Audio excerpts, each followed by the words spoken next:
quiet descends not as emptiness, but as a language of its own. We move through a world that often equates connection with constant sound, with streams of words and validations. So when a profound quiet falls, especially with someone whose presence you cherish, your mind may rush to fill this space with stories of fear. A sense of loss may arise.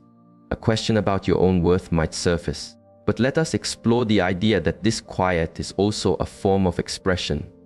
It may not be the one you seek, but it is an expression nonetheless. Consider this: when someone's intention is to remain connected to you, they will cross difficult terrain to be present. They will strive for understanding, for the mending of bridges. So, when a person withdraws into stillness, it is rarely because nothing is there. It often means there is a storm of thoughts within, and they have chosen not to give them voice. This very choice becomes the communication. This stillness does not always stem from a dark place. At times it is born of confusion. Other times, emotional immaturity or a deep-seated avoidance of discomfort.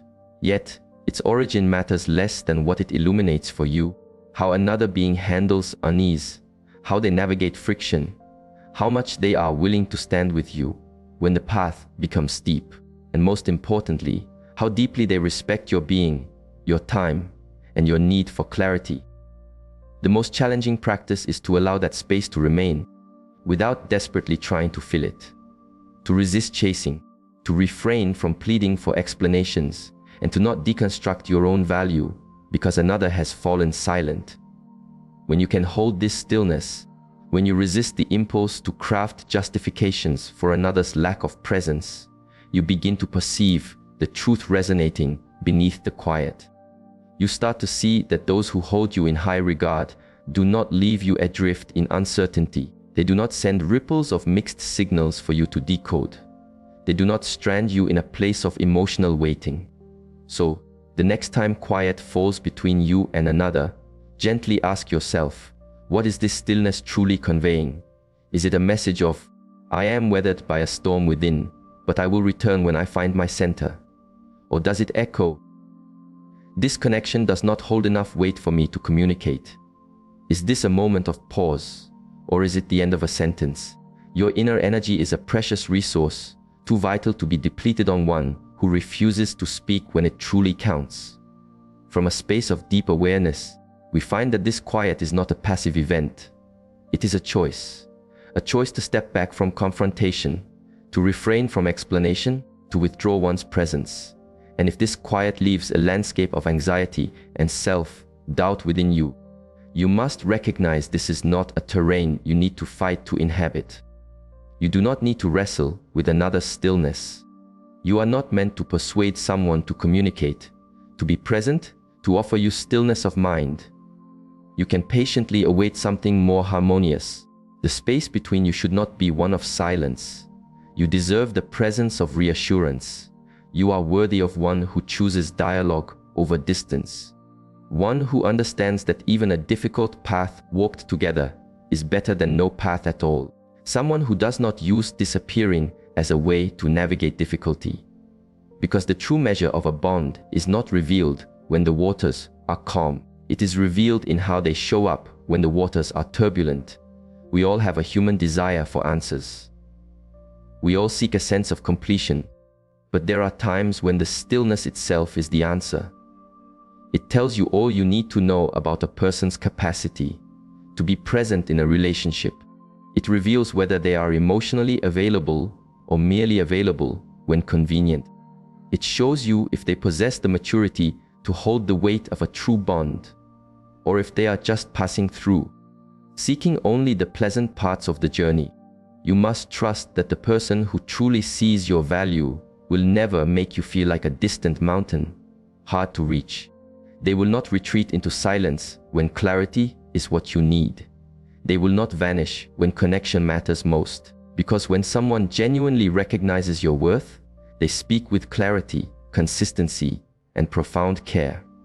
When a person you care for goes quiet, it's natural to believe a firm decision has been made, that their interest has faded, that they have simply ceased to care. But far more frequently, this quiet is not born from a clean, confident choice. It is a mirror to their own inner turmoil, their emotional conflict, a deep wish to sidestep discomfort. Many people have not learned how to sit with difficult emotions. They have not been taught how to give words to what they feel, especially when it is tangled, unclear, or full of contradiction. So rather than journeying through it with words, rather than admitting they lack the map to articulate what's happening, they opt for stillness. It seems simpler. It postpones the difficult crossing. It transfers the weight to you, perhaps hoping you will take the first step. You will ask, you will guess, you will mend. But this quiet is not peace. More often, it is a form of paralysis. It signals that they are caught, suspended between what they are drawn to and what they fear, between what they know is right and what they cannot yet bring themselves to accept. Perhaps they care for you, but they also carry a great fear. Maybe they long for connection, but are terrified of not being enough. Maybe a sense of guilt weighs on them for not being present in the way you deserve, and silence becomes their refuge from having to face this inner truth. When someone's inner world is in chaos, their outer communication will reflect that state. You receive conflicting signals, an inconsistent flow of energy. One day they are fully present, the next they have retreated. You are left to wonder if a misstep was yours, if their heart has shifted, or if you imagined the entire bond. The confusion you experience is not just a story in your mind. It is your response to the inner storm they carry, but refuse to acknowledge aloud. Then there is the element of conflict. Stillness can often be a symptom of something unresolved. It may not even concern you directly. It could be old wounds that have not yet healed, or fears they have yet to process. Perhaps they have felt betrayed in the past. And now, as the connection with you feels real, it activates their defenses. Instead of moving through the unease, they withdraw. Not from a lack of care, but because conflict causes them to shut their gates.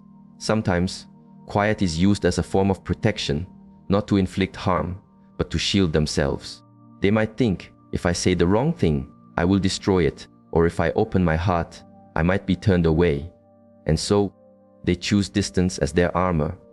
They hope the stillness will grant them time, or insight, or at the very least, a delay from a choice they feel unready to make. And then we must consider avoidance. This can be the most painful form of quiet, because it is not always born from inner confusion. It is born from a desire to escape discomfort. They do not wish to have a hard conversation. They do not wish to cause you pain. They do not wish to hold themselves accountable for their own feelings or for the way their actions have affected you. So, they choose to ghost, to drift away, to sever the line. Avoidance provides them with the illusion of being in control. It allows them to walk away without a difficult exchange, without guilt, without being held accountable. But avoidance does not erase responsibility. It merely shifts its immense weight onto you. Suddenly, you are the one left to question what transpired. You are the one rereading messages, revisiting moments, attempting to decipher what their quiet could possibly mean. That mental exhaustion, it is the emotional price of another's unwillingness to face the challenging aspects of being human, of loving, of being truthful. The profound insight here is that people often fall silent when they lack the emotional tools to meet the moment, when they cannot speak their mind or heart with clarity, when their primary way of coping is to retreat rather than engage. It is not always born of ill intent. It is often unconscious. A learned pattern, an old wound, a lack of emotional maturity. But whatever the reason, the quiet still conveys a message. It says, I am not ready for this. Or, I don't know how to voice what I feel. Or, I am hoping this will resolve itself. It indicates there is something unsettled within them, and instead of unpacking it with you, they have decided to keep it locked away. Sometimes the most resonant part of a relationship is not found in the dialogue, but in the spaces of quiet, in the long moments between replies, the messages left unread, the future plans that never materialize. It resides in those moments where words were needed but never spoken, the very things you needed to hear but never did. That void of words, It is a powerful message on its own. We are conditioned to listen for words, to wait for someone to state their feelings, but a person's stillness often reveals far more than their speech. Because when someone's heart is with you, you can feel it without them needing to say a word. You do not need to seek constant reassurance or ask where you stand. They are present. They reach out. They connect. And when they do not, when they leave you in a fog of unknowing, avoid the necessary questions, or vanish when vulnerability is called for, it is not simply forgetfulness or being busy. It is a clear form of communication. It is telling you something they either cannot articulate or choose not to say aloud. Some people are afraid of directness. They would rather remain quiet than tell you they are pulling away. Some are uncertain of their own feelings, and rather than admitting this uncertainty, they withdraw and let you carry their confusion. They believe they are sparing your feelings by not being direct, when in truth they create deeper wounds by remaining silent. People often operate under the illusion that if they don't say it, they are not accountable for how you feel, but that is untrue. The things people leave unsaid, those gaps in honesty, the missing explanations, the absence of resolution, they leave you bearing the emotional weight. You are left to fill the spaces, to make sense of actions that never come with clarity, and that is a deeply draining practice. Consider how someone behaves when there is tension. Do they seek to communicate? Do they lean in to understand? Or do they retreat and hope that time will smooth over what words should have addressed? When a person consistently avoids these important exchanges, when they fail to express appreciation, when they never acknowledge a hurt they may have caused, that silence speaks volumes about their emotional capacity.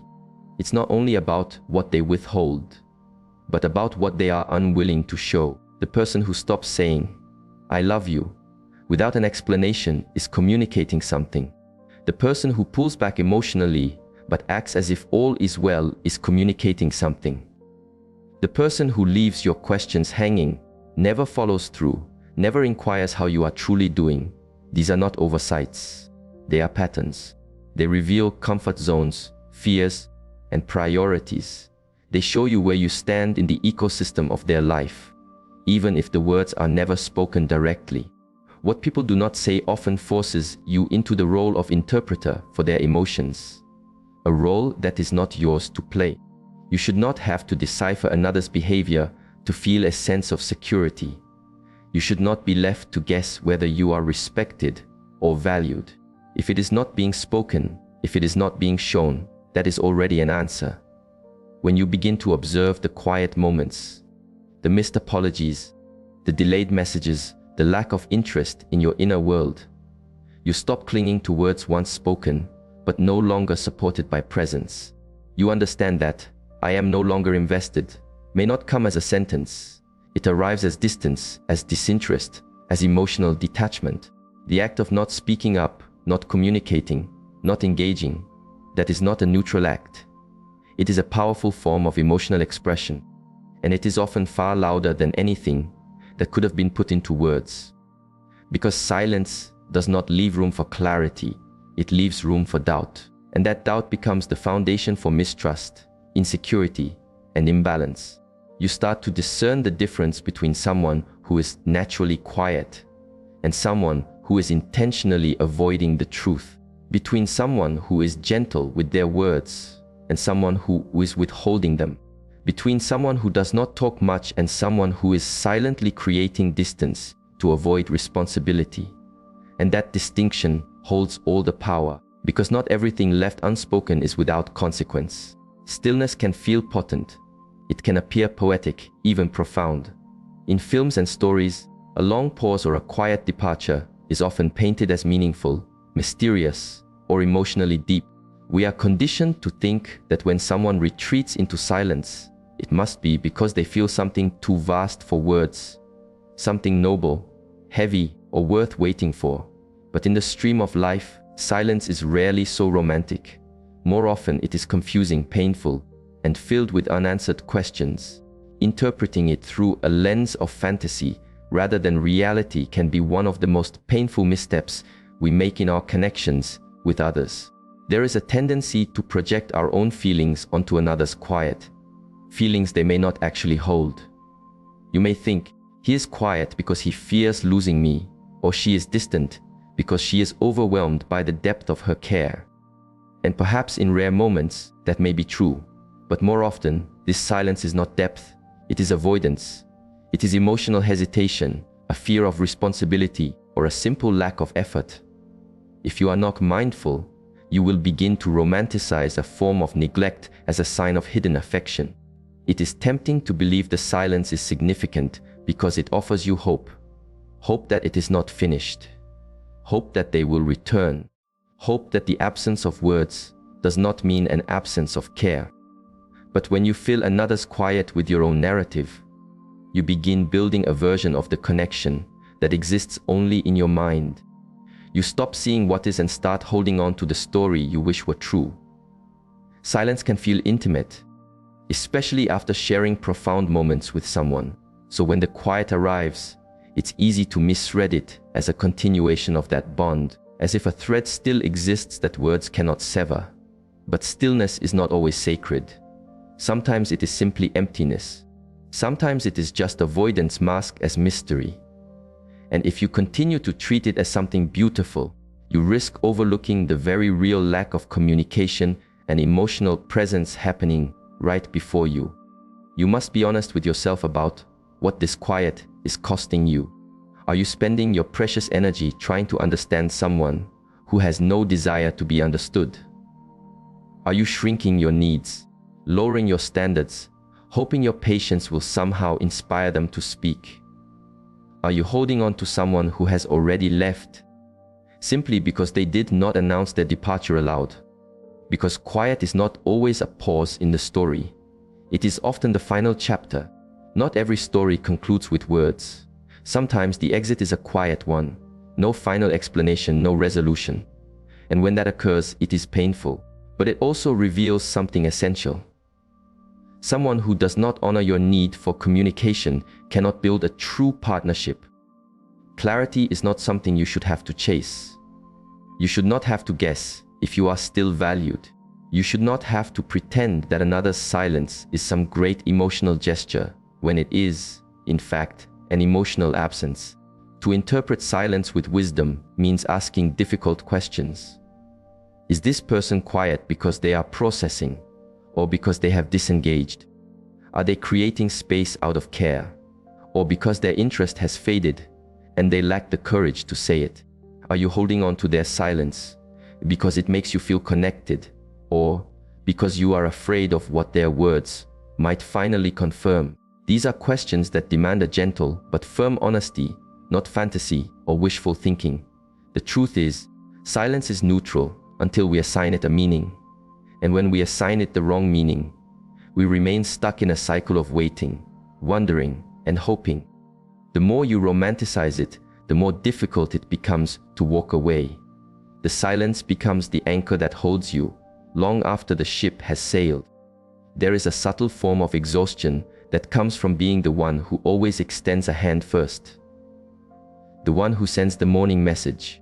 The one who plans, who reminds, who follows up. Initially, it may feel natural. You tell yourself you are just being kind, that perhaps they are occupied, or that maybe they struggle with expressing themselves. You grant them grace and you continue to give. But with time, a pattern reveals itself. You initiate, they respond. You invest, they receive. You offer your care, they permit it.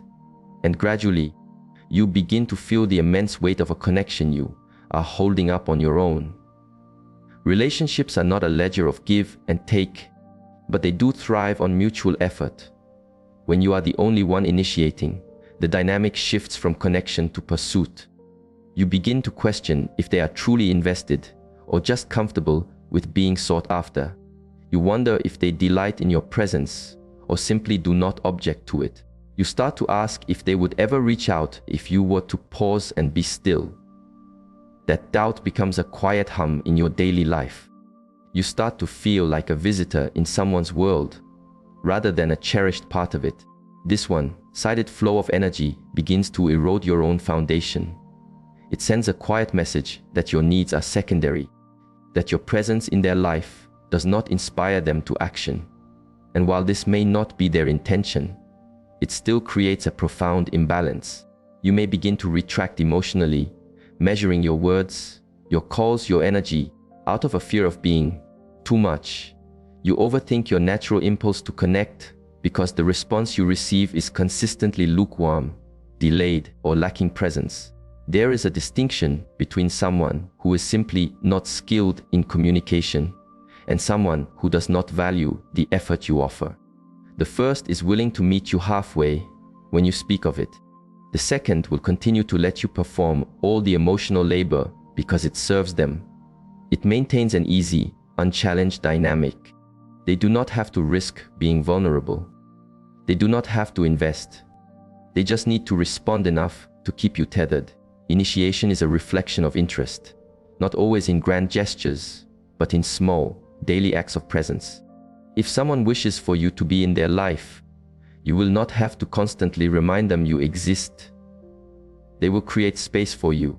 They will check in without prompting. They will remember what is important to you, not because you made a demand, but because they care enough to pay attention. Effort does not need reminders when someone is emotionally present. Being the sole initiator also establishes a precedent. It teaches the other person that they do not need to make an effort, that you will always journey to them. This dynamic slowly cultivates resentment, not because you are keeping score, but because you are human. Every person wishes to feel chosen. Every person wants to feel wanted without needing to plead for attention or initiate every single point of contact. There comes a moment in every one-sided connection where the quiet stops feeling mysterious and starts feeling deafening. It begins as a space, an unanswered message, a lag in response, a change in tone. But as time passes, that silence gains weight. It expands, it lingers, and finally, it demands an answer, not from them, but from you. Because when someone ceases to choose you through their actions, their silence becomes an invitation for you to finally choose yourself. When someone retreats into silence, you are left alone with your own mind. At first, this solitude can feel immense, unbearable. You search for reasons, for explanations, for a way back. You question what shifted. You wonder if you made a misstep. You replay your words, your tone, your timing. You try to mend something you did not break, just to restore a feeling of control. Because if you can understand the silence, perhaps you will not feel so profoundly rejected by it. But the truth is, not all silences are problems to be solved. Some are there to awaken you, to show you where your energy is flowing and how little is returning. To illuminate the imbalance you have been quietly tolerating in the name of hope. This quiet strips away the illusions. It compels you to stop listening to the stories you want to hear and start observing what is truly happening. And in that observation, there is great power. Because silence does not just create distance, it creates clarity. It shows you who checks in when you, too, go quiet. It shows you who notices your absence without being prompted. It reveals who values you enough to reach back across the space. And more often than not, this stillness reveals that you were the one filling all the gaps, holding all the weight, and striving to maintain something that was not mutual. There is a deep peace that arrives when you stop waiting for someone to return and start returning to yourself. When you cease reaching out just to feel seen. When you stop overcompensating for another's emotional absence. This peace is not loud. It does not come all at once. It arrives softly, in small, conscious choices. In realizing you do not need to explain your hurt when someone vanishes without care. In deciding your energy is not without limit and your heart is not meant to be discarded.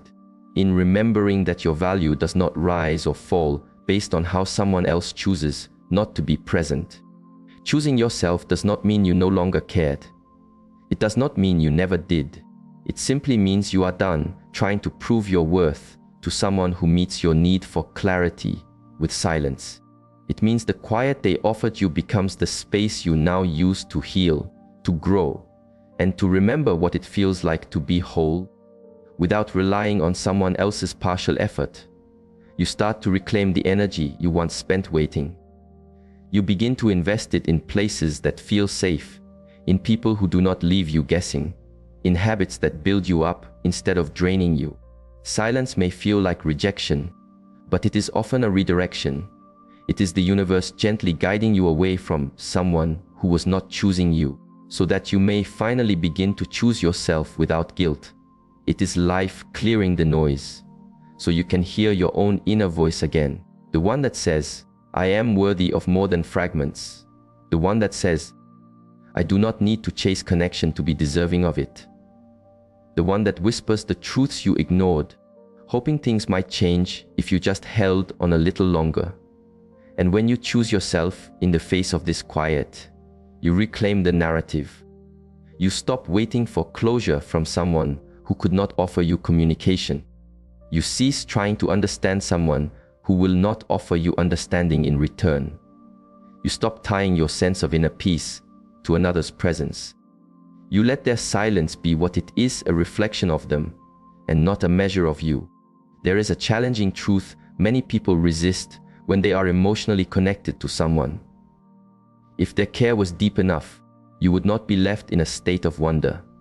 You would not need to decode mixed signals or replay conversations, hunting for hidden meanings in their words or their absence. You would not need to ask friends to help you interpret their tone, their pauses, their last message. When someone truly values you, you feel it consistently, clearly, and without confusion. It is easy to fall into the practice of justifying another's emotional inconsistency. You tell yourself, he is busy, he is overwhelmed, he is guarded, or he is just not good at expressing his feelings. You want to believe the best because caring for someone can create blind spots. It can soften your standards. It may convince you to be patient when what you truly need is clarity. But authentic care does not hide. It does not hesitate. It does not leave you in a state of pursuit, chasing someone who offers just enough to keep you holding on. When someone's care is genuine, they do not leave space for you to doubt it. They show up, not flawlessly, but with clear intention. They make the effort. Even when they lack the perfect words, they let you know you are on their mind. They remember the small things that matter to you.